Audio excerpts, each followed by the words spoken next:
Dengan majunya penelitian, kemudian kita temukan bahwa plastik itu ternyata kemudian ada partikel-partikelnya itu yang bisa keluar gitu, yang tidak kelihatan mata. Tidak kelihatan mata, nampaknya bahwa makanan yang dibungkus plastik itu indah gitu. Ternyata kalau apalagi makanan itu ketika dibungkus masih dalam kondisi hangat atau bahkan mungkin panas, di wadah misalnya sup atau soto ya kesukaan kita, dibungkus pakai wadah plastik, beli gorengan di wadah plastik. Nah ternyata plastik itu bisa melepaskan partikel-partikel kecilnya yang sangat-sangat kecil, yang kalau dilihat dengan mikroskop itu harus diperbesar puluhan kali supaya kelihatan gitu. Ya sebetulnya sih segala sesuatu yang berbentuk plastik itu perlu kita curigai ya. Ya kita harus waspadai begitu. Ada memang jenis-jenis plastik yang aman, ya ada tanda-tandanya itu ya di belakang ya. Itu yang aman, itu yang tidak politenol misalnya. Tapi ini kan kalau kita masyarakat awam kan susah ya. Susah ya. Mengenali tanda-tandanya mesti membalik kemudian lihat tanda-tandanya itu kan kita susah juga. Ini apa ya, kategori apa. Jadi memang sebaiknya itu kita perlu waspada saja. Dan sayangnya itu banyak di antara kita itu yang masih belum sadar gitu ya, bahwa mikroplastik ini bisa ke laut gitu ya. Dan nanti sebetulnya ketika ke laut yang rugi siapa? Pertama tentu makhluk-makhluk yang ada di laut. Yang kedua itu kita sendiri ya. Jadi lingkungan itu kan seperti bumerang effect ya, efek bumerang. Jadi ketika apa yang kita lemparkan ke lingkungan itu sebetulnya nanti hakikatnya akan balik ke kita gitu. Nah ini contohnya Prof, mungkin ini. Nah ini untuk menghindari plastik ini ada contoh. Kalau ini tumbler plastik. Sepenuhnya plastik. Plastik ya, ini juga berisiko ini ya untuk anak-anak lucu. Itu mungkin anak-anak kita jangan kan menggunakan menaruh ini ya. panas ya. Iya, jangan menaruh dingin. Makanan terlalu panas atau dingin, karena terlalu dingin ya. Kalau yang lebih baik tentunya yang ini ya, tumbler yang di dalamnya stainless steel. Di dalamnya stainless steel ya, ini lebih aman. Menaruh panas dan tahan juga beberapa waktu. Sebetulnya sih sudah ya. Jadi seperti misalnya Undang-Undang Pengelolaan Sampah.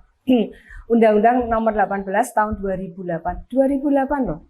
Sebetulnya sudah ada itu kepedulian pemerintah ya. Maksudnya usaha untuk menjaga kesehatan dan kenyamanan gitu ya, amenity-nya publik gitu ya, dengan Undang-Undang Pengelolaan Sampah. Dan di dalam Undang-Undang Pengelolaan Sampah itu yang diinginkan dilakukan oleh kita dan oleh pemerintah pada umumnya, pemerintah daerah itu adalah 3R ya, yang umum kita kenal itu 3R lah, reduce, reuse, dan recycle.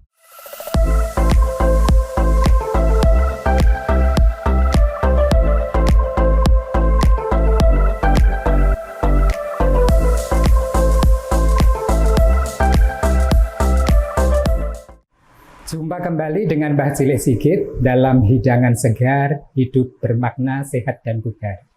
Ya, kali ini kita akan membahas sesuatu yang saat ini sudah banyak disuarakan oleh berbagai pihak ya, tentang pencemaran lingkungan. Jadi tema topik kita saat ini adalah menjaga bumi.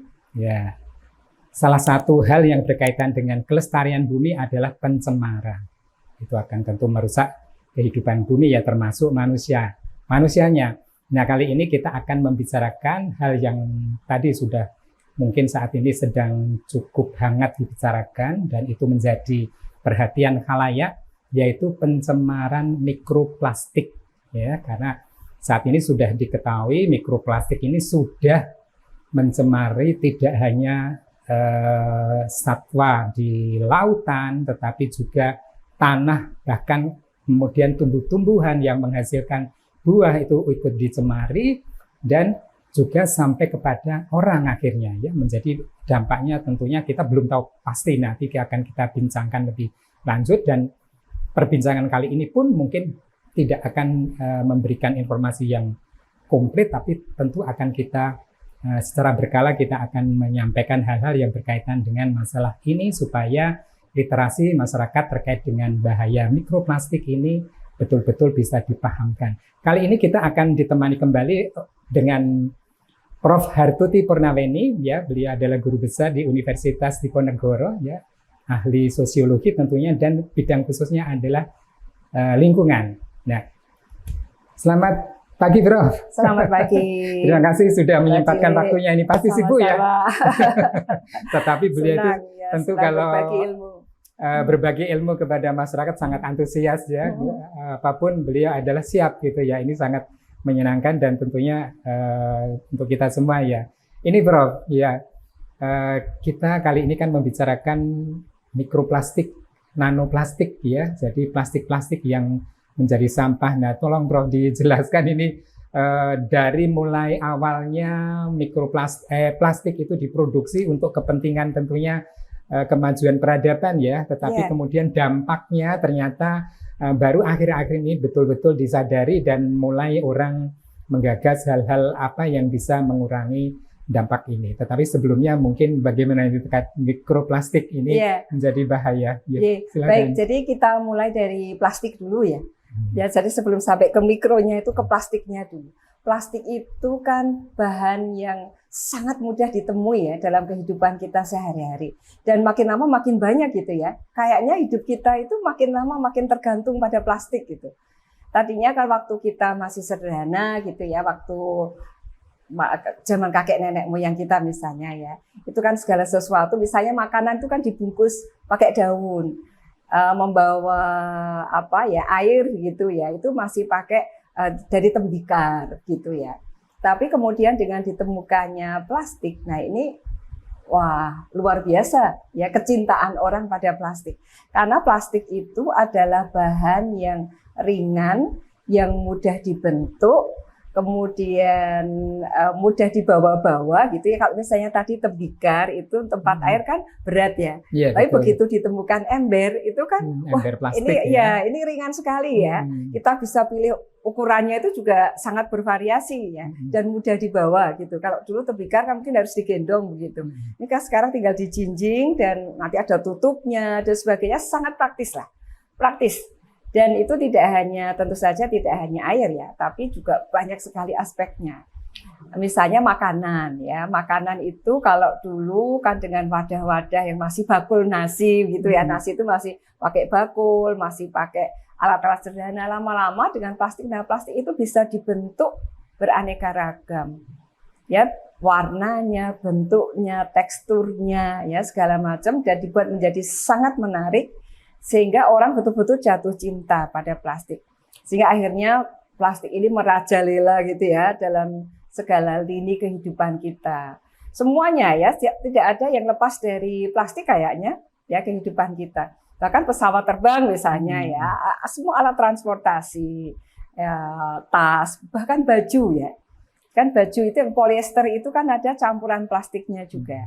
Nah, itu kan bahannya menjadi tahan lama, lentur gitu ya, dan orang senang itu karena tipis pun itu walaupun bahannya tipis tapi itu sudah durable gitu ya, awet, kemudian menarik gitu. Nah, itu yang membuat kemudian plastik itu sangat umum dijumpai dan kita itu menjadi sangat tergantung pada plastik. Ternyata kemudian baru terbukti bahwa ketergantungan kita pada plastik ini membawa dampak yang tadinya tidak diperkirakan. Karena dulu ya tadi sebagaimana saya sampaikan, makanan itu hanya dibungkus daun. Tapi sekarang lemper itu dibungkus daun, setelah itu dibungkus plastik. Jadi betul. Kalau namanya apa ya, exaggerated itu, berlebih-lebihan. Jadi orang saking inginnya segala sesuatu tuh nampak indah, modern gitu ya. Itu makanan yang daun dibungkus plastik, yang daun dibungkus. Jadi ini wah luar biasa. Padahal ternyata baru kita tahu kemudian segala sesuatu makanan tadi ya dibungkus dengan plastik itu ternyata nggak bagus gitu. Ya dulu kan kita nggak tahu. Nah sekarang tuh baru tahu dengan majunya penelitian. Kemudian kita temukan bahwa plastik itu ternyata kemudian ada partikel-partikelnya itu yang bisa keluar gitu, yang tidak kelihatan mata. Tidak kelihatan mata, nampaknya bahwa makanan yang dibungkus plastik itu indah gitu. Ternyata kalau apalagi makanan itu ketika dibungkus masih dalam kondisi hangat atau bahkan mungkin panas di wadah apa ya, misalnya sup atau soto ya kesukaan kita. Dibungkus pakai wadah plastik, beli gorengan di wadah plastik. Nah, ternyata plastik itu bisa melepaskan partikel-partikel kecilnya yang sangat-sangat kecil, yang kalau dilihat dengan mikroskop itu harus diperbesar puluhan kali supaya kelihatan gitu. Terutama kalau wadah plastiknya tadi dituangi makanan dalam kondisi panas ya. ya. Ya, jadi kan praktis sekali ya. Beli soto nggak bawa wadah dari rumah, beli soto tinggal ditenteng. Segala macam makanan padahal itu dimasukkan plastik kalau kita beli makanan di luar ya. Nah, ternyata baru kemudian kita tahu bahwa ternyata berbahaya. Bahwa plastik itu bisa melepaskan partikel-partikel yang sangat kecilnya, kurang dari 5 mm ya sampai 1 mikron, itu namanya adalah mikroplastik. Mikro karena sangat kecil tadi, bahwa tidak akan kelihatan tanpa kita lihat di bawah mikroskop, dan harus diperbesar 40 kali, minimal 40 kali begitu katanya ya. Jadi ini bahan yang sangat berbahaya, tetapi yang kita tidak tahu sebetulnya sebelumnya, gitu Pak Dokter. Betul. Nah ini Prof, dari bahan plastik itu yang paling berbahaya atau apa ya? Kan beberapa banyak ya. Tadi ya mungkin di industri manufaktur ya, plastik itu bentuknya adalah jendela pesawat udara gitu ya. Bentuknya ada kursi ya, furniture ya. Ya dulu dari kayu ya. Iya betul. Dulu kayu sekarang plastik. Banyak sekali kursi plastik kan, ya. Ya, di antara itu konon PVC yang paling berbahaya ya, Prof. Betul ya. Iya, banyak sih. Polivinil klorida ya, dan itu yang paling bahaya. Gitu. Apalagi kalau dibakar ya, mungkin ya akan menimbulkan gas yang namanya dioksin, yang itu akan sebagai karsinogenik dan lain-lain ya, tentunya akan sangat berbahaya. Nah, kemudian kira-kira ada nggak mengenali, kita kan pergi ke mana ya, toko ya, dalam bentuk botol, ini plastik yang jenis apa, kemudian kira-kira tingkat yang bahayanya yang seperti apa, itu bisa dikenali nggak, Bro? Ya sebetulnya sih segala sesuatu yang berbentuk plastik itu perlu kita curigai ya. Ya kita harus waspadai begitu. Ada memang jenis-jenis plastik yang aman, ya ada tanda-tandanya itu ya di belakang ya. Itu yang aman, itu yang tidak polivinil misalnya. Tapi ini kan kalau kita masyarakat awam kan susah ya. Susah ya. Mengenali tanda-tandanya, mesti membalik kemudian lihat tanda-tandanya, itu kan kita susah juga. Ini apa ya, kategori apa. Jadi memang sebaiknya itu kita perlu waspada saja pada segala sesuatu. Kalau ini khususnya terkait makanan ya, itu kita harus waspada bahwa jangan, apalagi itu terkait dengan cairan yang panas. Misalnya gelas ditutup plastik, kemudian tadi beli makanan, minuman dibungkus plastik. Tidak hanya yang panas loh, tetapi sesuatu yang sangat dingin itu juga bisa melepaskan plastiknya. Ya. Jadi bukan hanya yang plastik, jadi mungkin es gitu ya. Es gitu kan dingin, wah ini kan nggak panas gitu ya, ini dingin. Tapi ternyata yang sangat dingin itu penelitian kemudian itu juga bisa melepaskan mikroplastik gitu. Jadi memang kita harus waspada. Misalnya kalau kita membeli makanan, itu alangkah baiknya menggunakan bahan yang terbuat dari stainless steel misalnya ya, atau kaca. Ya kaca. Jadi kalau misalnya ada yang bilang, wah kalau bawa tumbler gitu ya, itu kan enaknya plastik karena enteng ya. Kalau yang ada kayak termos kecil itu kan ada stainless steelnya, itu kayaknya kok berat. Nah itulah trade off-nya ya. Kita mau milih mana? Mau milih sehat atau mau milih yang berbahaya begitu ya, itu kan pilihan ada pada kita. Jangan lupa bahwa mikroplastik itu bukan hanya ada di air, tetapi kan juga ada di udara. Jadi dari pelapukan barang-barang plastik yang ada melepaskan mikroplastik itu kan kena angin dan sebagainya, itu sebetulnya kan kita juga menghirup. Jadi yang tadi dan tidak kelihatan itu, yang bahayanya itu kan nggak kelihatan. Jadi kita bisa menghirup, jadi kita bernafas itu juga pada hakikatnya memasukkan mikroplastik mungkin karena kita kan tidak bisa lihat. Dan itu kalau sudah masuk ke paru-paru itu kan akan menetap ya. Ini Pak paling Cili tidak ini kan banyak dokter yang jadi lebih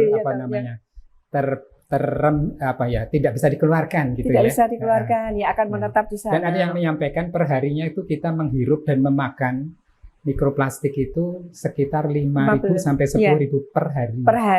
Per hari. Ya. Jadi memang ini keberadaannya itu sudah meluas, walaupun sekarang dinyatakan ya bahwa kondisinya itu belum membahayakan gitu ya. Tetapi kan membahayakan atau tidak itu juga tergantung paparan ya. Mungkin belum membahayakan bagi sebagian besar orang, tetapi ada mungkin orang-orang tertentu yang banyak berurusan dengan kehidupan kesehariannya itu mau tidak mau bersentuhan dengan mikroplastik, itu kan berarti sudah terpapar cukup banyak. Dan ini jangan lupa bahwa lingkungan itu selalu dampaknya itu tidak langsung. Dampak lingkungan itu munculnya kemudian, lama kemudian gitu baru akan kelihatan. Seperti misalnya ini dulu ya, penemu apa itu yang pestisida ya. Penemu pestisida itu dulu dielu-elukan dan mendapat hadiah Nobel karena dia berhasil menemukan pestisida pada tanaman. Tanaman yang tadinya terkena hama begitu ya, disemprot. Itu DDT ya dulu yang awal-awal itu kan namanya DDT. Itu dielu-elukan ya, dia wah luar biasa ini bisa menemukan bahan yang membunuh hama sehingga kita bisa menghasilkan tanaman yang banyak. Nah, tapi lama kemudian itu baru disadari bahwa DDT yang disemprotkan ke tanah, tanaman kan pasti kena ke tanah. Itu ternyata dia di tanah itu tinggal lama sekali, tidak hilang selama puluhan tahun kemudian. Sehingga ada kalau di dalam ilmu lingkungan itu muncul buku itu yang judulnya The Silent Spring, ya Michael Kelsen itu.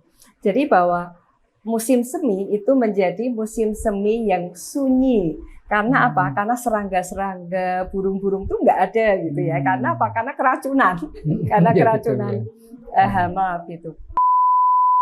Maaf, tadi ada azan sehingga kita potong sebentar. Ya. Sekarang kita lanjutkan. Silahkan Prof. Lanjutkan tadi bab pestisida ya. Ya baik. Jadi begini. Dulu penemu pestisida itu dielu-elukan ya. Pada waktu itu kan kita sedang mengalami revolusi pertanian ya, revolusi hijau begitu. Nah ini penemu pestisida itu mendapat penghargaan Nobel ya karena dia bisa menemukan substansi ya obat yang bisa membunuh hama gitu ya, sehingga ketika tanaman bebas dari hama maka tanaman akan bisa memberikan hasil yang banyak gitu ya.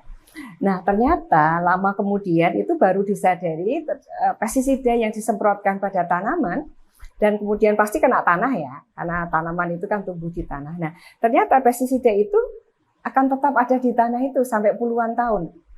Ya kemudian baru ternyata pestisidanya lama di sini, dan pestisida ketika ada di tanah ini kan makin lama makin banyak begitu. Dan ini merusak struktur tanah sehingga bahkan tanahnya menjadi tidak produktif gitu. Sehingga ini ya, nah ini kemudian yang mendorong lahirnya buku namanya The Silent Spring. Carlson itu ya menulis buku itu.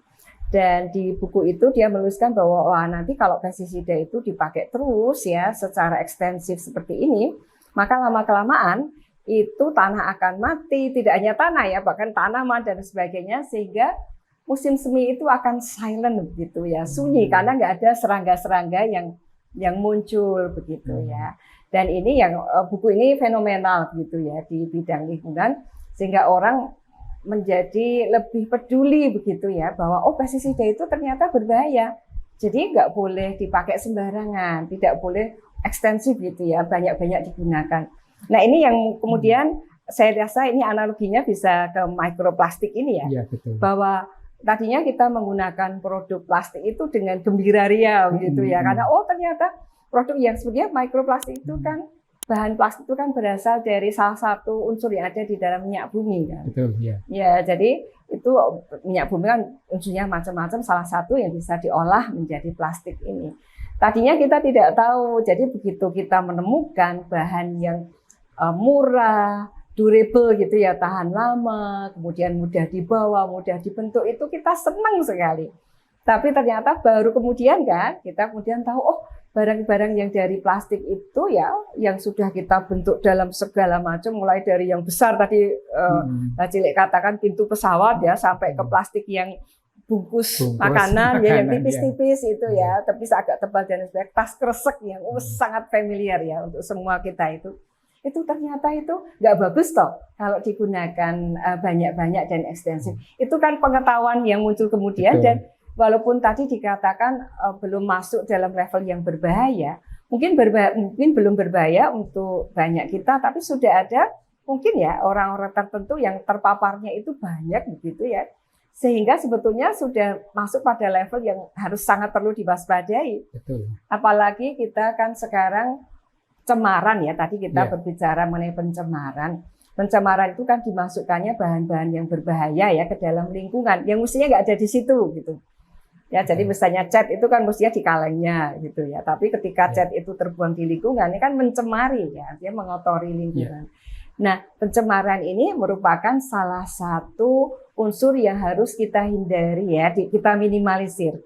Karena kita hidup di alam modern ini, itu kan paparannya itu luar biasa ya, bukan hanya cemaran mikroplastik, tapi kan juga cemaran-cemaran yang lain ya. Misalnya kita sekarang sudah punya banyak pabrik juga mengeluarkan asap.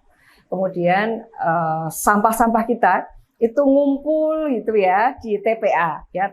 Sampah dari rumah itu kan diangkut ke TPS, tempat pembuangan sementara. Kemudian dari TPS diangkut ke TPA, tempat pembuangan akhir. Yang biasanya di masing-masing kota hanya ada satu gitu ya.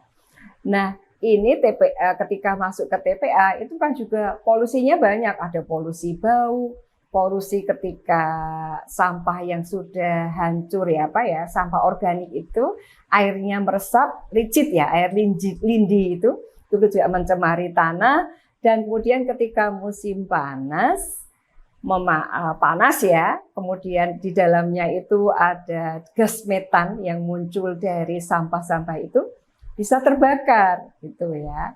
Dan kita sudah saksikan ya tahun kemarin itu puluhan TPA di seluruh Indonesia, 32 TPA di seluruh Indonesia itu terbakar. Jadi ini nggak bisa disepelekan gitu ya. Jadi cemaran itu sudah banyak sekali ya, banyak sekali ada di lingkungan kita. Jadi kita mestinya meminimalisir ya segala sesuatu cemaran yang masuk ke tubuh kita, karena bagaimanapun kan kita senang ya hidup yang sehat gitu ya. Kita jangan sampai sakit. Jadi segala sesuatu yang kira-kira membahayakan kesehatan kita itu khususnya itu sangat perlu kita waspadai. Gitu. Ya, terima kasih Bro. Teman-teman Mbak Cilik, ya kita paham ya bahwa plastik ternyata memang saat ini menjadi teman kita, tetapi kita jangan lengah bahwa ada bahayanya di balik itu, dan PR kita adalah bagaimana meminimalisasi efek kurang baiknya sehingga kita akan mendapatkan manfaat tapi bisa terhindar dari efek yang kurang baik. Kita akan lanjutkan di segmen berikutnya.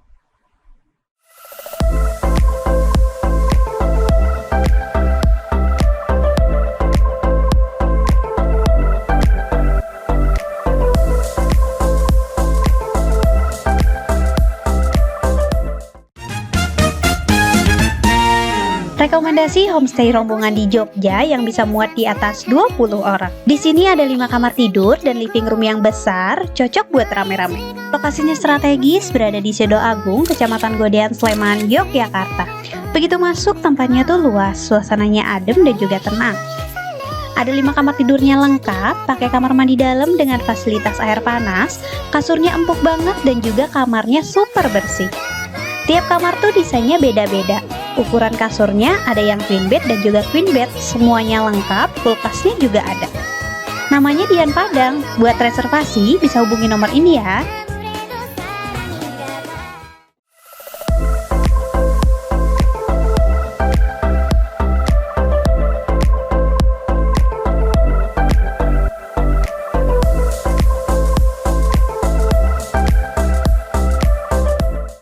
Ya, kita kembali lagi dengan Mbah Cilik Sigit dalam hidangan segar hidup bermakna sehat dan bugar.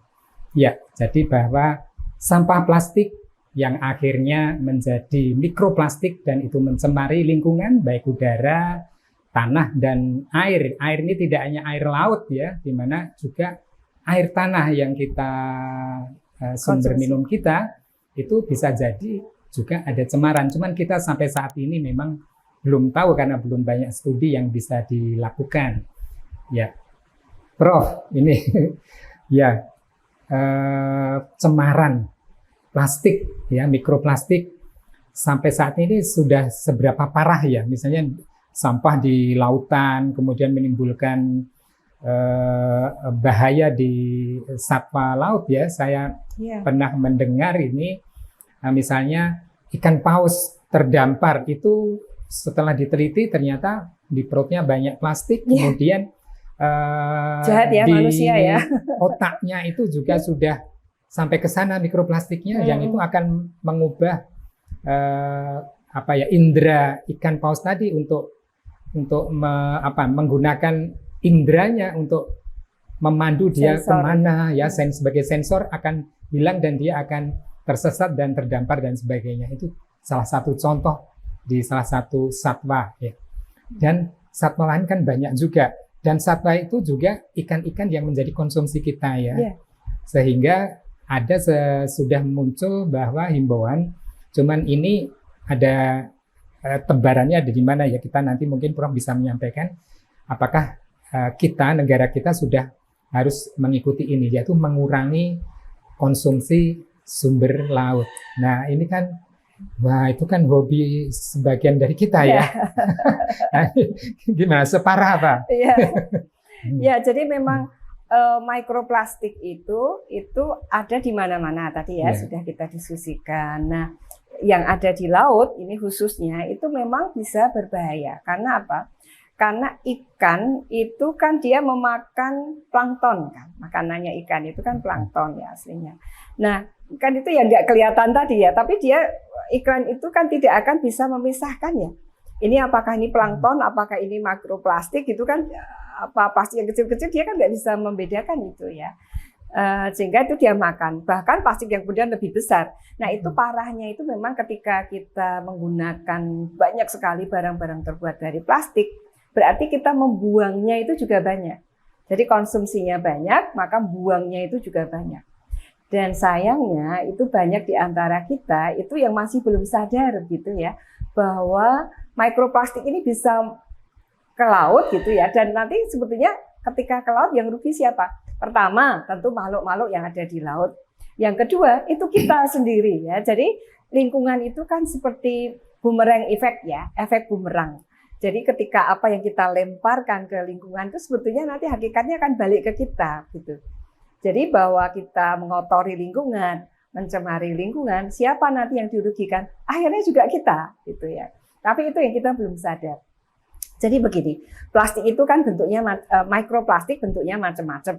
Ada yang bentuknya butiran kecil yang bulat-bulat halus gitu. Itu yang biasanya dipakai. Nah ini mungkin yang mbak-mbak yang banyak lihat itu ya microbeads ya. Atau mas-mas ini ya sekarang, wah ini pokoknya generasi Korean pop ini ya. Harus tampil cantik, tampil ganteng ya, gitu glowing ya. Gitu glowing. Ya, harus glowing. Glowing itu kan bersih. Nah ini pakai microbeads ya. Butiran-butiran kecil gitu yang memang ketika dioleskan gitu ya membuat muka jadi halus gitu karena kotoran-kotoran tebal yang nempel dari kosmetik, dari debu gitu ya, itu kan bisa hilang dengan mudah dan rasanya fresh gitu. Nah itu tapi sebetulnya microbeads-nya ini kan ketika mengalir di kamar mandi, kemudian mengalir ke selokan muncul ke parit kemudian ke sungai kan nanti jatuhnya juga ke laut.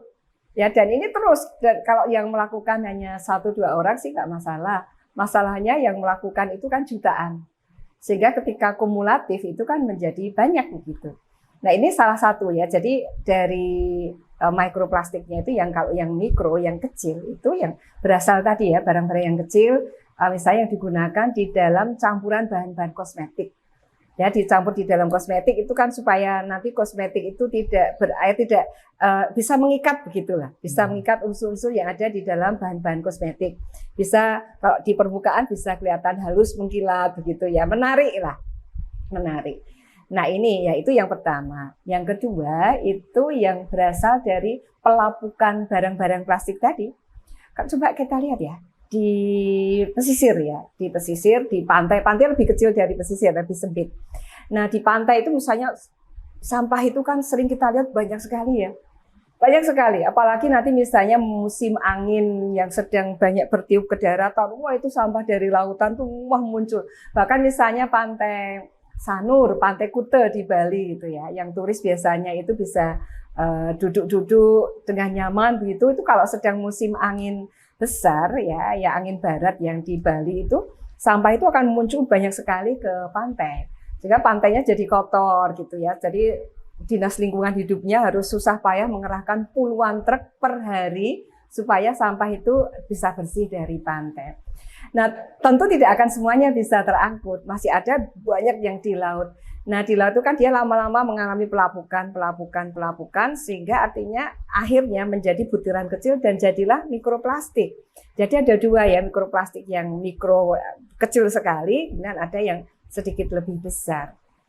Nah, ini kemudian dimakan oleh ikan, oleh makhluk-makhluk laut begitu ya.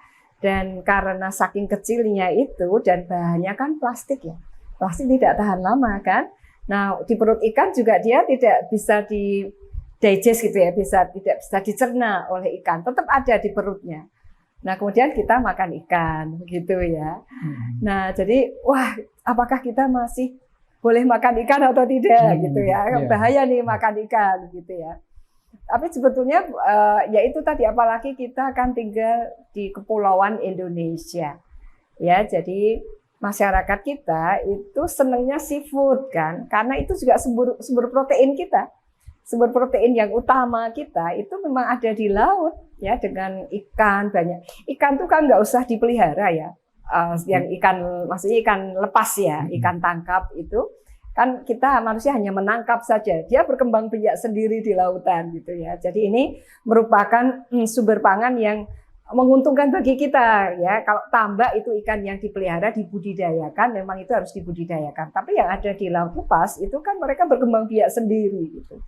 Nah, ternyata kita meracuni mereka gitu ya dengan mikroplastik yang kecil maupun plastik-plastik yang besar. Tadi disampaikan Mbak Cilik bahwa ada paus ya misalnya yang ditemukan di pantai Wakatobi ya beberapa tahun yang lalu, ketika dibuka itu wah, sampah plastiknya itu sampai misinya berapa meter tali plastik, berapa puluh tas kresek, bahkan sandal plastik gitu ya. Jadi ada itu plastik di perutnya itu. Nah, tadi plastiknya itu ada yang utuh, ada yang mikroplastik. Jadi makin banyak. Jadi memang kita tidak bisa ya, memang itu sumber protein utama untuk masyarakat. Jadi ya kita ya tetap bisa makan, tetapi tadi kita juga jangan hanya makan, tetapi kita juga harus memelihara lingkungan ikannya, gitu ya. Kita harus hati-hati bahwa jangan sampai kita mengotori lingkungan. Sekarang kan kita sudah kemproh itu ya. Orang Jawa bilang buang sampah banyak gitu ya, plastik. Apalagi itu yang banyak kita gunakan plastik yang sekali pakai. Ya, barang-barang plastik yang sekali pakai seperti misalnya botol air mineral. Itu kan sekali pakai. Ya, kalau dipakai berkali-kali malah nggak bagus ya, karena nanti partikelnya bisa meracuni gitu. Nah, itu yang sekali pakai itu memang bagus untuk kita, tadi praktis, tetapi dampaknya luar biasa. Jadi memang kita harus mengurangi. Ya, kita memang masih makan ikan ya oke lah gitu ya. Tetapi sebetulnya mikroplastik itu kan juga akan akan menjadi bisa hilang kalau kita dibakar misalnya gitu ya. Tapi kan tidak semua. Ya ada di kulitnya saja ya. Misalnya kan kita bakar ikan kan kalau dimakan kan tidak sampai gosong seluruh ikan kan. Ya hanya yang di luarnya oke, itu mungkin plastiknya hilang, tapi yang di dalam itu kan tidak. Jadi memang kita harus hati-hati. Kalau kita masih suka seafood ya makanlah seafood. Tetapi untuk yang lain-lain kita harus hati-hati gitu ya. Misalnya tadi beli makanan ya lebih baik kita bawa wadah dari rumah. Ya, jangan kemudian tadi beli lauk yang kuah-kuah. Nah, pakainya tergantung penjualnya. Penjualnya pasti pakai plastik yang tipis itu kan, yang 1 kilo, yang setengah kilo gitu. Itu memang kita praktis sekali, sangat praktis. Ya, tetapi itu sebetulnya bahaya. Jadi lebih baik kita menggunakan bahan-bahan yang stainless steel. Dulu itu kan zaman kakek nenek, kemudian ibu kita itu kan kalau beli makanan pakai rantang ya. Itu, iya, betul. Dulu pakai rantang ya. Rantang itu aman, ya aman karena kan banyak itu rantang stainless steel itu kan banyak, itu aman sekali. Tapi itu tadi kan kalah oleh kepraktisan hidup modern ya. bahwa hidup modern itu harus yang plastik, yang cepat, efisien, efektif gitu. Sehingga ribet ya, masa kemana-mana nenteng rantang gitu ya, kayak kita males. Ya tapi itu ya mau tidak mau ya itu tadi trade off. Mana yang mau kita pilih ya, kesehatan atau kita mau sakit ya. Ya sakitnya sih tidak akan langsung, tapi tadi pelan-pelan. Dan memang dampak lingkungan itu selalu tidak langsung. Selalu itu adalah jangka panjang gitu. Itulah kenapa orang mengabaikan lingkungan, Mbak Ciwi. Ya, kenapa orang mengabaikan? Karena ya makan saya nggak apa-apa. Saya makan gorengan pakai tas hitam, bahwa bungkusnya bahkan tas hitam. Saya nggak apa-apa. Saya nggak sakit. Nggak sakit sekarang. Pas makan itu. Ya ini Bro, tapi nanti jangka panjang. ada majalah ya. yang sebenarnya terbit belum lama, baru bulan April di tahun ini, 2024 itu kan menyatakan mengeluarkan hasil penelitian, ternyata konsumsi per kapita orang Indonesia memakan mikroplastik itu sudah 15 gram per bulan. Ya. Dan itu jauh lebih tinggi dari Amerika Serikat yang hanya 2,4 gram per bulan. Ya. Itu setara dengan 52,5 juta partikel mikroplastik per bulan. Ya. Nah, yang masuk nggak kelihatan. Ya, masuk nggak kelihatan. Dan ini kan keparahan. Nah, itu kita nggak tahu apa dampaknya di sektor kesehatan ya. Beberapa laporan memang kemudian dampak itu tercermin kalau kita bicara medik ya sekarang ini ya berarti ya tambahan ini untuk Prof, untuk teman Mbak Cilik, bahwa mikroplastik kalau masuk ke dalam sistem kita, jadi kita memang sudah terdeteksi di darah manusia itu ada sejumlah mikroplastik. Nah, cuma nanti kadar itu sudah seberapa bahaya yang ini akan tentunya akan diteliti terus ya dari waktu ke waktu. Dampaknya adalah menimbulkan inflamasi. Jadi problemnya itu di inflamasi. Nah, proses inflamasi tadi tentu akan dampak ke berbagai bentuk penyakit ya. Inflamasi itu berarti keradangan. Dia dalam sistem endokrin tentu ada kelainan endokrin. Misalnya peningkatan resistensi insulin berdampak pada diabetes mellitus, penyakit gula, kemudian kegemukan itu juga bisa berdampak ke sana.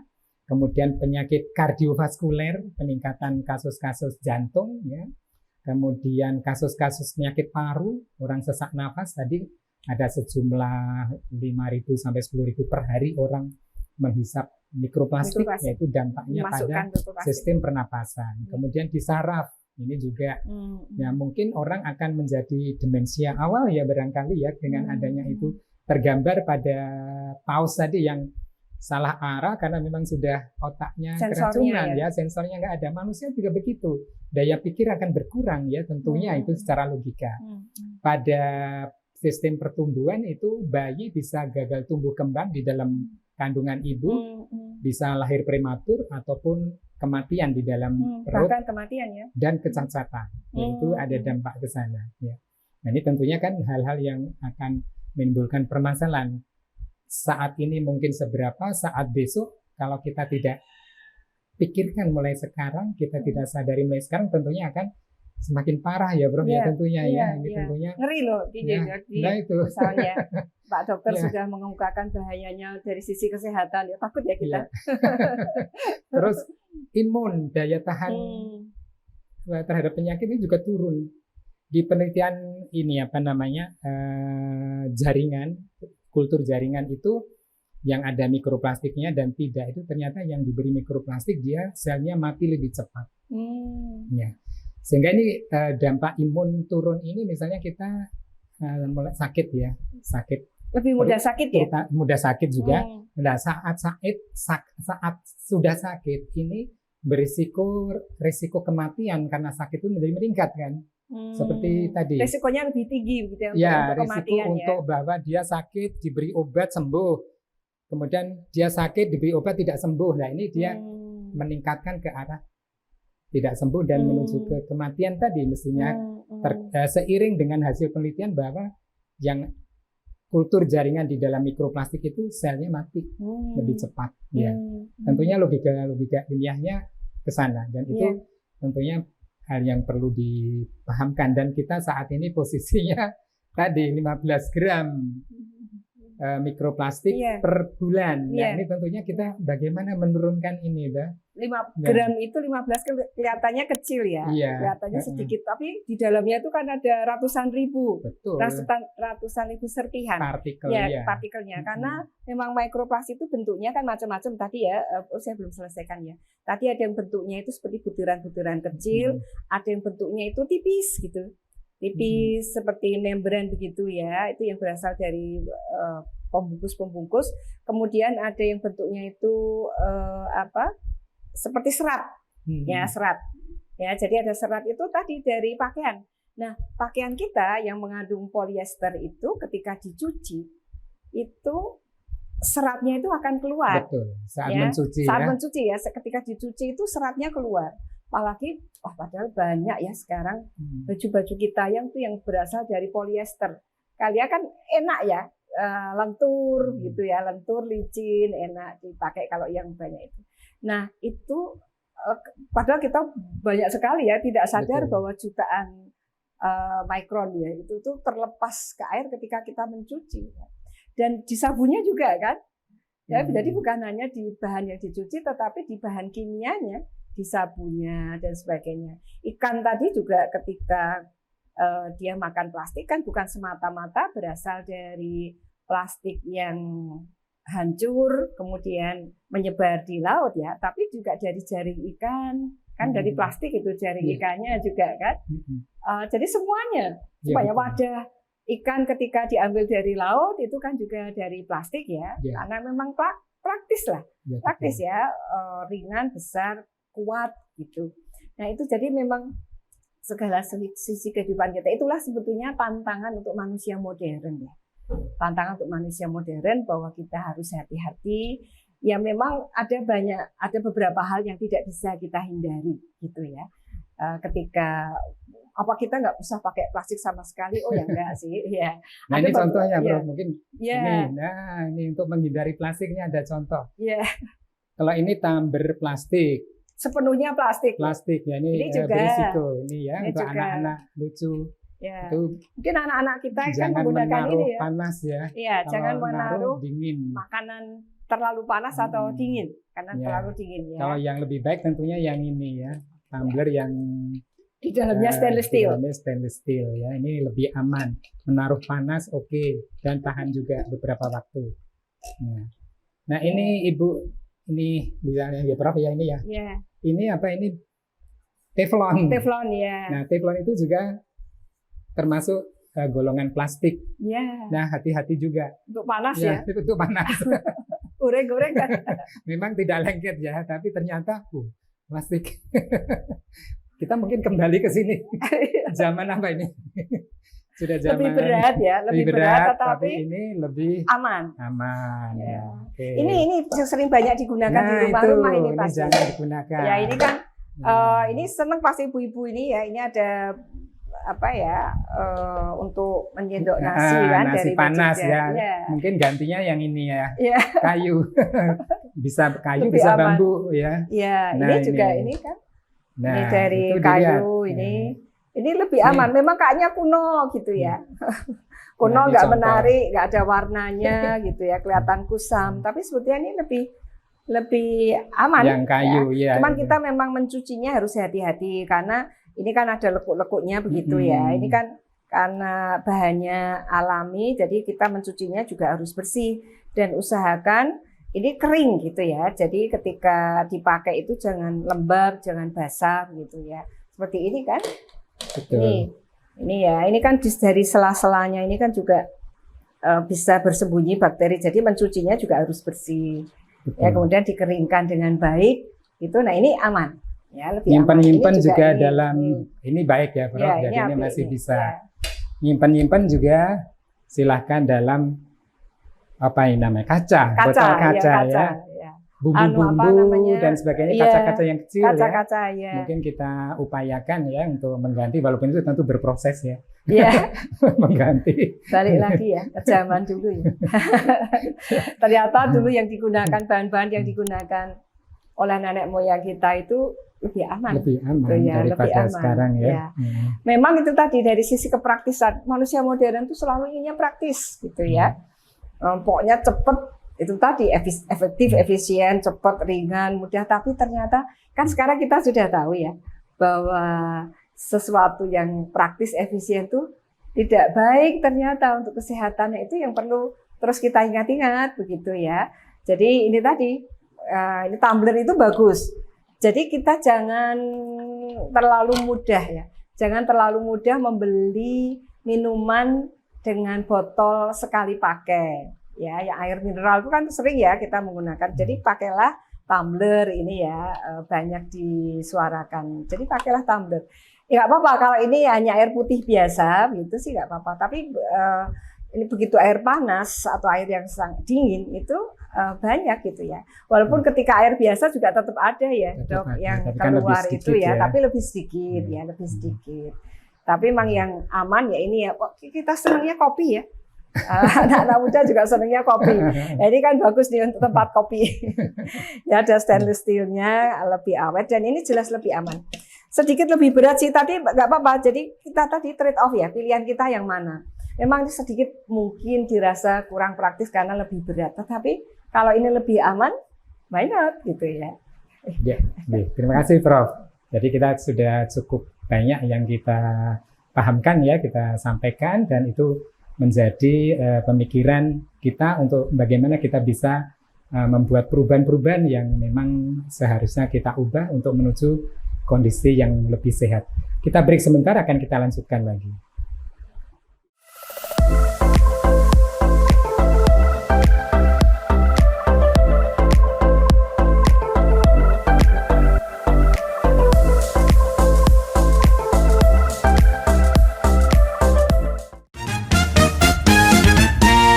Rekomendasi homestay rombongan di Jogja yang bisa muat di atas 20 orang. Di sini ada 5 kamar tidur dan living room yang besar, cocok buat rame-rame. Lokasinya strategis, berada di Sedo Agung, Kecamatan Godean, Sleman, Yogyakarta. Begitu masuk, tempatnya tuh luas, suasananya adem dan juga tenang. Ada 5 kamar tidurnya lengkap, pakai kamar mandi dalam dengan fasilitas air panas, kasurnya empuk banget dan juga kamarnya super bersih. Tiap kamar tuh desainnya beda-beda. Ukuran kasurnya ada yang queen bed dan juga queen bed, semuanya lengkap, kulkasnya juga ada. Namanya Dian Padang. Buat reservasi bisa hubungi nomor ini ya.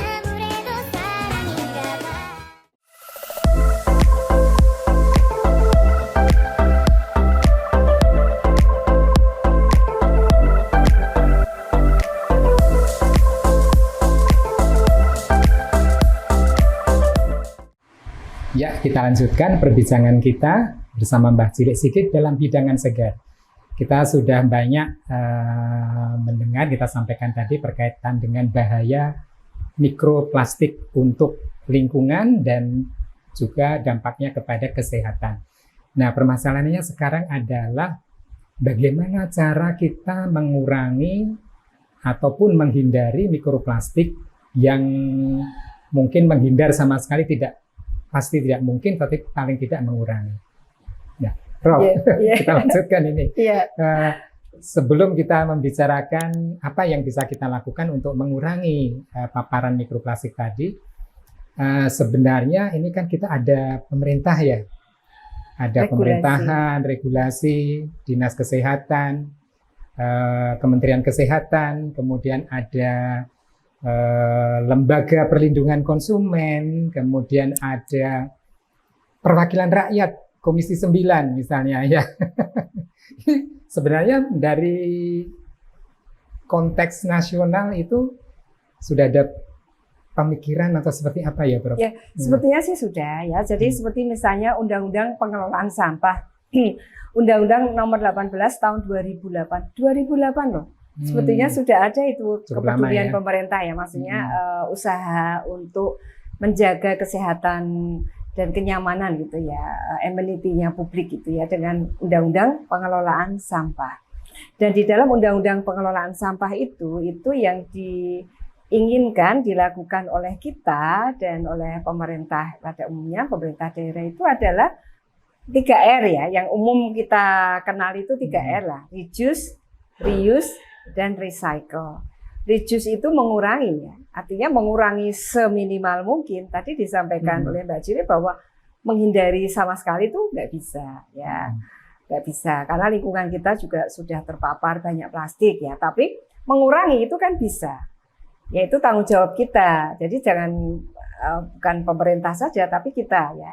Jadi pemerintah mendorong sih sebetulnya itu ya, bagaimana disosialisasikan sebetulnya oleh dinas-dinas lingkungan hidup gitu ya kepada kita, bahwa kemudian akhir-akhir ini ya tahun 2021 kita punya regulasi tentang bank sampah. Nah, bank sampah itu kan bagaimana mengubah sampah yang sebetulnya tidak bernilai itu menjadi bernilai gitu ya. Nah, ini biasanya ibu-ibu kan senang ya kalau ada nilai ekonomisnya. Jadi sampah yang tadinya itu dibuang menjadi barang sisa yang tidak lagi bisa dimanfaatkan, kemudian diusahakan bisa dimanfaatkan gitu ya. Entah itu dengan didaur ulang, entah itu dimodifikasi dan lain sebagainya. Nah, itu sebetulnya bagus sekali loh gerakan itu ya. Jadi pemerintah sudah ada regulasinya, nah kita yang menjalankan. Kemudian larangan penggunaan plastik sekali pakai di minimarket ya, atau di supermarket yang besar. Kan sekarang kalau kita belanja di supermarket atau minimarket kan ditanya mau tas enggak gitu. Kalau mau tas berarti kita kan beli gitu ya, atau pakai dus gitu. Nah itu kan sebetulnya kita sudah berusaha perilaku kita itu diatur melalui regulasi. Tapi memang tingkat keberhasilannya itu belum terlalu bagus ya. Dan itu kan yang diatur sekarang ini kan baru tahap di supermarket dan minimarket, tetapi belum ada di pasar misalnya ya. Pasar tuh masih sangat bebas. Kadang-kadang minimarket tuh kalau kami penelitian tuh ini wah enak ya, yang dipaksa tuh cuma kami gitu ya. Sementara pasar itu dan warung misalnya itu kan nggak kena regulasi itu. Nah itu kan memang kita kalau membuat regulasi pemerintah maunya kan pakai pilot project gitu ya. Jadi siapa yang kena dulu gitu. Tapi kan nanti saya yakin mungkin nanti akan sampai loh saatnya ke level-level yang lebih rendah ketika bahayanya itu sudah kelihatan. Tapi kan sebetulnya kita jangan action setelah ada bahaya gitu kan. Action itu kan bagusnya berjaga-jaga. Seperti ini Pak Dokter ini pasti kan lebih baik menjaga kesehatan ya daripada nanti menyembuhkan ketika sudah sakit ya, yang lebih sulit, lebih parah, lebih mahal, lebih repot gitu ya. Lebih baik kan kita mencegah. Jadi ya mari kita semua itu mau tidak mau, suka tidak suka berpartisipasi di dalam usaha bagaimana kita menyehatkan diri kita, menjaga kesehatan diri kita. Jadi ada banyak hal. Tadi ya misalnya regulasinya itu kan sudah ada, Undang-Undang Pengelolaan Sampah, ada tentang bank sampah. Nah itu yang sebetulnya bisa kita jadikan pedoman gitu ya. Dan memang harusnya itu kadang ya pemerintah juga harusnya lebih ketat gitu ya, tidak hanya memberikan regulasi, tetapi juga bagaimana implementasinya itu kan harusnya juga lebih diawasi. Membimbing ya. Membimbing ya, ada kalau di dalam kebijakan publik itu stick and carrot gitu ya. Jadi stick itu kalau dipukul gitu ya, kalau ada yang salah diberi carrot artinya diberi hadiah gitu kalau melakukan sesuatu yang benar gitu. Nah ini kan mestinya itu juga diterapkan di dalam skop yang lebih luas gitu. Seperti misalnya ya kemarin muncul itu kita bisa search itu ada penggunaan botol apa ya, wadah air minum ya, yang sekarang ini kan malah wadah air minum yang tadinya galon yang bisa dipakai ulang banyak kali itu kan sekarang malah ada tren bahwa orang ada produsen gitu ya, yang produsen besar yang membuat air yang wadah yang bisa dipakai ulang itu sekarang hanya sekali pakai. Padahal ketika kita berbicara mengenai bagaimana mencegah mikroplastik itu mestinya yang harus salah satu yang harus diatasi pertama itu adalah mengurangi sebanyak-banyaknya penggunaan plastik sekali pakai. Itu yang paling harus dihindari. Jangan menambah sampah plastik ya. Karena ketika dipakai hanya sekali itu di tempat sampah itu pasti nanti one day gitu ya, suatu hari nanti jadi mikroplastik itu. Pasti ya. Jadi ya harusnya saya senang ya sekarang misalnya di banyak tempat itu sudah ada wadah-wadah yang disediakan oleh pengelola supermarket misalnya untuk menaruh wadah botol-botol plastik gitu ya, itu bagus dan kita harus wajib itu berpartisipasi di dalamnya gitu ya. Kalau kita punya wadah minum ya jangan dibuat tempat sampah, ya jaga gitu ya, dijaga, dibawa dulu, nanti kalau ada wadah-wadah seperti itu ditaruh gitu. Ini memang masih rintisan ya, belum banyak saya lihat. Di kampus-kampus juga sudah mulai ada itu di dekat kantin-kantin misalnya, ya ditaruh wadah besar gitu yang dari kawat gitu ya, sehingga orang bisa lihat dan mau membuang sampah di situ, itu baik.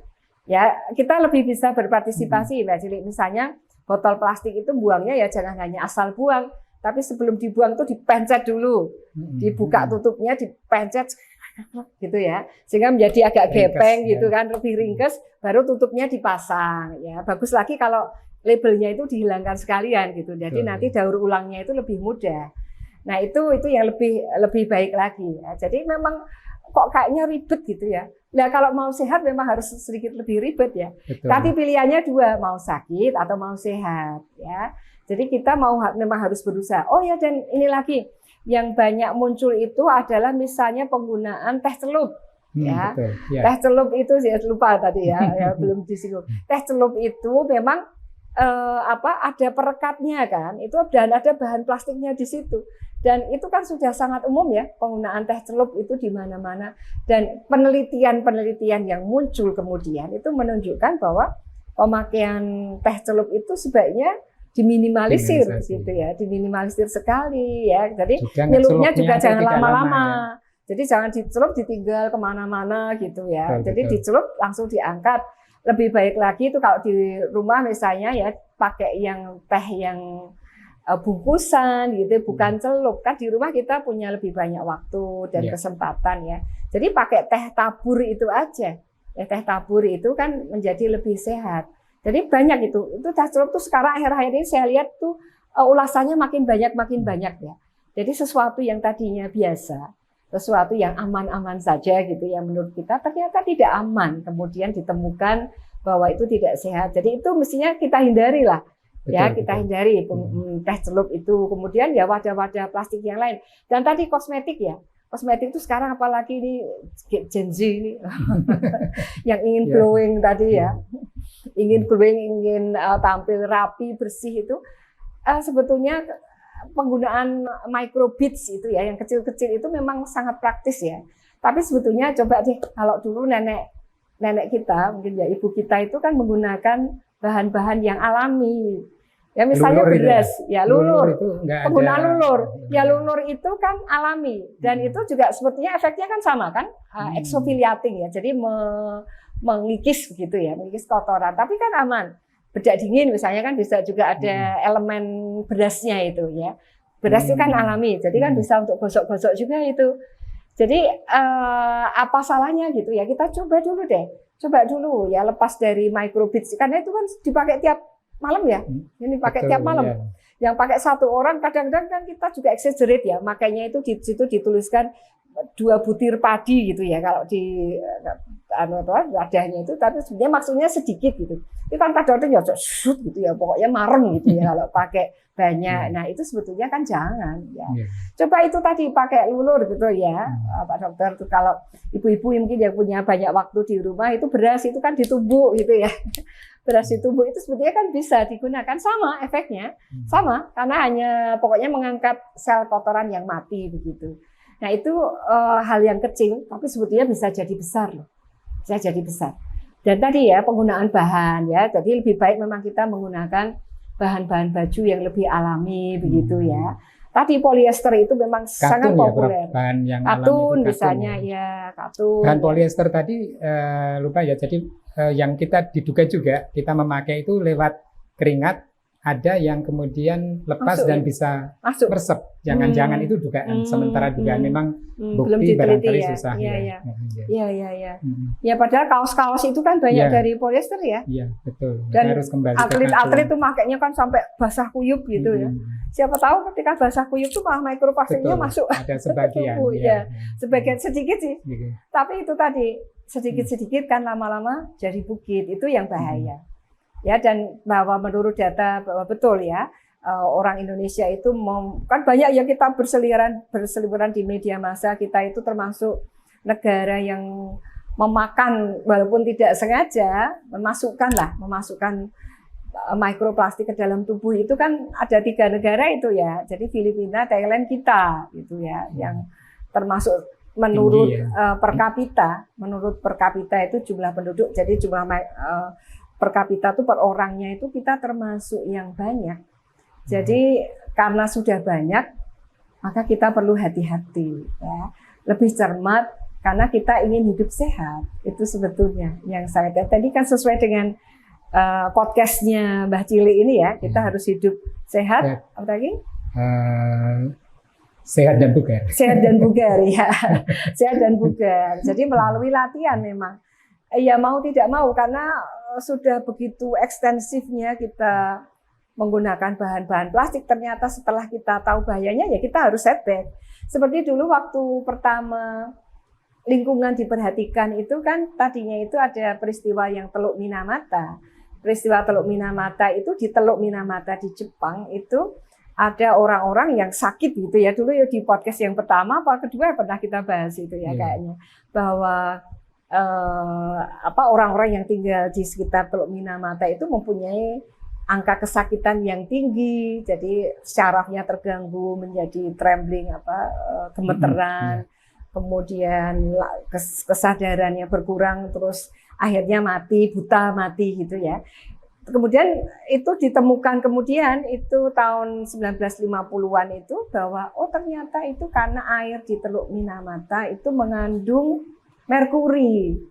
Orang tadinya tidak tahu bahaya merkuri. Tapi ketika banyak orang yang sakit di Teluk Minamata, orang baru tahu, ini ternyata penyebabnya merkuri. Sehingga penggunaan merkuri kan kemudian dihalangi, ya Mas ya. Tidak boleh lagi loh orang itu ternyata buang merkuri sembarangan ke laut gitu ya. Karena itu berbahaya bagi lingkungan. Nah sekarang kita sudah tahu bahwa mikroplastik itu ternyata berbahaya untuk lingkungan. Jadi ya kita mau tidak mau harus merubah, ya harus merubah perilaku kita, merubah kebiasaan kita, mau tidak mau. Karena temuan ilmu itu kan selalu berkembang ya, dan mari kita gunakan temuan yang terbaru itu sebagai bagian dari mengubah perilaku dan kebiasaan hidup kita ke arah yang lebih baik gitu. Kalau sudah ditemukan secara ilmiah bahayanya, jadi kenapa kita terus-terusan menggunakannya begitu kan? Ini yang harus diwaspadai. Jadi tadi teh, kemudian penggunaan barang-barang ini jadi laris nanti ya. Penggunaan alat-alat yang sibur apa namanya ini? Dari nama kelapa barang, ya ini, kelapa, apa namanya? Kulit batok kelapa ya, dari batok kelapa ini mancing bisa jadi lebih populer ini ya. Jadi ini bisa Irus ya, namanya Irus ya. Bisa mengembangkan UMKM industri kecil. Mungkin jadi nanti naik daun loh. Ya, nanti di restoran-restoran itu sekarang malah nanti siapa tahu trennya itu malah menggunakan barang-barang yang alami begini. Ini kan ini bagus loh. Ya, ini untuk udegan buat teh ya. Gitu. Ya, ini juga kan limbah dari kayu. Ini kan tidak harus dari kayu bagus, dari limbah, maksudnya limbah dari hasil sisa produk di perusahaan mebel atau di apa kan ini bisa dimanfaatkan ya. Dan ini bagus. Jadi mudah-mudahan kita bisa beralih ke pola hidup yang lebih baik. Sama ini Bro tambahan. Kalau di luar negeri sudah ada studi yang di air minum yang diminum sehari-hari itu sudah mengandung mikroplastik. Ya. Sedangkan di kita gimana ya nanti? Mungkin ada semacam trik atau tata cara yang untuk lebih mengurangi mikroplastik, walaupun kita belum ada studi ya. Misalnya mungkin Prof bisa sampaikan, ada penelitian yang belum lama ini, kalau nggak salah di Cina atau di mana itu ternyata memasak air yang digodok itu sudah bisa mengurangi mikroplastik. Setelah dengan pemanasan. Ya, dengan pemanasan nanti mikroplastik itu akan terikat oleh karbon, kemudian mengendap. Nah, kemudian yang endapannya dibuang, air ini bisa untuk proses lebih lanjut ya, untuk membuat minum, memasak barangkali memang kayaknya agak sedikit ribet ya untuk masak dengan air yang sudah digodok dulu ya. Dan mungkin ada teknologi lain yang untuk membuat air minum kita lebih bersih dari mikroplastik. Iya, memang kalau proses itu tergantung pada tingkat manfaat yang kita inginkan begitu juga ya. Jadi kalau misalnya yang sudah dikenal itu teknologi reverse osmosis ya, misalnya RO. Jadi mungkin saya rasa para hadirin ini kan pernah mendengar ya air RO ya. Ini bukan menyebutkan merek loh ya. Ini karena RO itu proses menyaring gitu ya. Itu reverse osmotic ya. Reverse osmosis ya. Prosesnya itu memang menghilangkan partikel-partikel gitu ya, sehingga menjadi air yang layak minum. Ya, memang tadi bahwa air ketika direbus, jadi memang menghilangkannya itu bisa dengan pemanasan ya, antara lainnya itu memang dipanaskan. Kemudian tapi endapannya jangan kita minum ya. Ya kan sekarang tuh kita kalau air beli itu kan tidak kita rebus ya. Jadi kita yakin saja bahwa itu sudah baik. Karena hanya proses sterilisasi ya. Hanya sterilisasi sebetulnya. Tapi kalau air RO itu sudah aman ya. Dan sudah cukup banyak orang yang menggunakan itu, saya rasa itu baik. Dan untuk berjaga-jaga alangkah baiknya ya, kalau memang air itu ya sebaiknya kita rebus. Ya, jadi airnya itu direbus, ya itu lebih aman. Selain pasti kita juga merasa pasti bahwa bakteri itu juga kemudian mati karena pemanasan, itu juga tadi bahwa dengan penelitian yang mungkin lebih intens nanti kita akan temukan ya. Sebetulnya seperti apa, misalnya rebus juga harus mendidih atau tidak, misalnya dan sebagainya. Ya, mungkin sambil menunggu produk plastik yang biodegradable ya. Iya, biodegradable ya. Yang saat ini konon jumlahnya masih sangat sedikit tentunya ya, tapi itu kita mungkin menunggu ya, karena itu tentunya bisa mengganti plastik-plastik yang berbahaya menjadi plastik yang lebih ramah lingkungan. Iya, seperti misalnya tas kresek itu kan juga sebetulnya sudah ditemukan ada produk-produk yang sudah dicampur dengan tapioka. Jadi tas kreseknya itu tidak murni plastik tapi dicampur dengan tapioka. Nah, tapioka ini kan aman ya, maksudnya itu kan bahan yang alami. Nah, ini dicampur, ini tas kresek ini akan lebih mudah terurai ya, biodegradable gitu ya. Jadi kalau tas biasa itu mungkin ketika dibuang dia akan bertahun-tahun gitu ya. Ini dengan tas yang dicampur tapioka ini menjadi lebih cepat terurai. Memang harganya lebih mahal ya. Tapi mungkin ada ya nanti kebijakan gitu yang dikeluarkan oleh pemerintah dan kemudian nanti diikuti oleh rumah makan misalnya ya. Mulai dari rumah makan dulu bahwa konsumen itu boleh memilih gitu ya. Penggunaan produk yang lebih ramah lingkungan dengan yang tidak, misalnya begitu. Saya rasa kok nanti orang juga lama-lama akan makin sadar sehingga kita akan memilih produk yang lebih ramah lingkungan gitu ya. Tadi tas kresek yang dicampur tapioka memang harganya lebih mahal. Ya, tapi sudah mulai makin banyak yang menggunakan. Jadi ini juga merupakan berita yang bagus begitu ya, bahwa kesadaran kita makin baik. Jadi memang kita tidak bisa kalau sudah tahu bahayanya kemudian abai gitu ya. Lebih baik. Ya, karena pilihan itu tidak semata-mata hitung-hitungan ekonomis, tapi juga pilihan itu di sana ada nilai. Jadi orang itu memilih itu karena memberikan nilai tertentu ya. Dan kalau misalnya kita tidak sehat kan berobat juga mahal kan sebetulnya. Dan tadi bahwa mencegah lebih baik selalu daripada mengobati. Betul ya. Terima kasih sekali Prof. Luar biasa sekali teman-teman Mbak Cilik, kita sudah membincangkan terkait dengan pencemaran lingkungan oleh mikroplastik dan dampaknya terhadap kesehatan. Luar biasa aja. Jadi kita sudah termasuk negara yang konsumsi mikroplastiknya itu tinggi ya. Sehingga kita harus ada upaya-upaya untuk mengurangi paparan mikroplastik terhadap tubuh kita.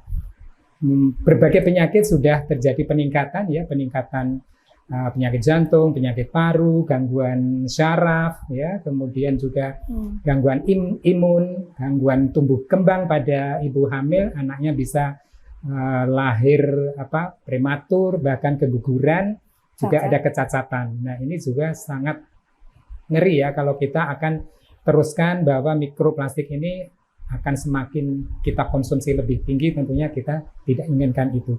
Dan mari kita saling bahu-membahu untuk mengubah hal-hal yang belum baik untuk menjadi lebih baik dalam penggunaan berbagai sarana yang di situ ada komponen plastik untuk mengganti kepada komponen lain yang lebih tidak ada paparan mikroplastiknya. Saya rasa itu dulu perbincangan kita kali ini. Sampai ketemu di lain waktu. Jangan lupa berikan komentar terhadap apa yang kita bincangkan, like, subscribe, dan silahkan share. Sampai jumpa kembali bersama Mbah Cilik Sigit. Insya Allah ini akan menjadi makna hidup sahabat sekalian. Antara kehendak, ilmu, dan malu. Ingatkah kisah manakala Adam dan Hawa dari surga diperintahkan turun ke bumi akibat telah memakan buah kuldi, buah pengetahuan, di mana sebelumnya ada larangan mendekatinya. Dan itu terjadi karena godaan iblis. Dan apa yang terjadi pada Adam dan Hawa setelah berada di bumi? Mereka segera menutupi auratnya dengan dedaunan karena merasakan malu. Dan itu merupakan anugerah Tuhan untuk melindunginya dalam perjalanan hidupnya untuk dapat kembali kepadanya. Kisah ini menunjukkan bahwa kehendak muncul dari godaan, dan ilmu itu sifatnya sakral, di mana barang siapa memilikinya ada konsekuensinya, di mana ilmu itu harus bermanfaat untuk kehidupan, dan kehidupan yang membutuhkan ilmu adalah di bumi. Dan dalam perjalanannya, manusia akan selalu digoda oleh setan sebagai manifesto iblis saat menggoda Adam di surga. Iblis maupun setan hanya menggoda atas izin Tuhan, dan Tuhan sendiri yang akan membimbing dan melindungi manusia dari tergelincirnya ke dalam kesesatan yang pada umumnya diakibatkan pudarnya, bahkan hilangnya rasa malu, rasa yang dianugerahkan oleh Tuhan sebagai sarana kembali kepadanya. Memiliki kehendak, mencari ilmu, dan adanya rasa malu merupakan kodrat yang dimiliki manusia. Kehendak selalu menginginkan kemudahan, kenyamanan, kemakmuran yang bisa diraih dengan ilmu. Dan rasa malu akan menahan dari berbuat kerusakan, merugikan orang lain, tetapi juga sebagai pendorong berbuat kebaikan. Malu kalau tidak ikut memajukan bangsanya. Malu kalau tidak bisa berbuat baik bagi sesama. Malu kalau tidak meninggalkan nama yang baik semasa hidupnya. Tetapi kebanyakan orang berlaku sombong, mementingkan diri sendiri, mengingkari akan tugasnya di dunia untuk membangun bumi layaknya surga. Dengan kehendak dan ilmu yang telah mendapatkan ridho dari Tuhan untuk dimilikinya. Semoga Tuhan selalu memelihara perjalanan manusia dan menjauhkan dari kekhawatiran malaikat akan kerusakan di bumi oleh manusia. Amin. Ya Robbal Alamin. Kodean 21 September 2024. Mbah Cilik Sigit.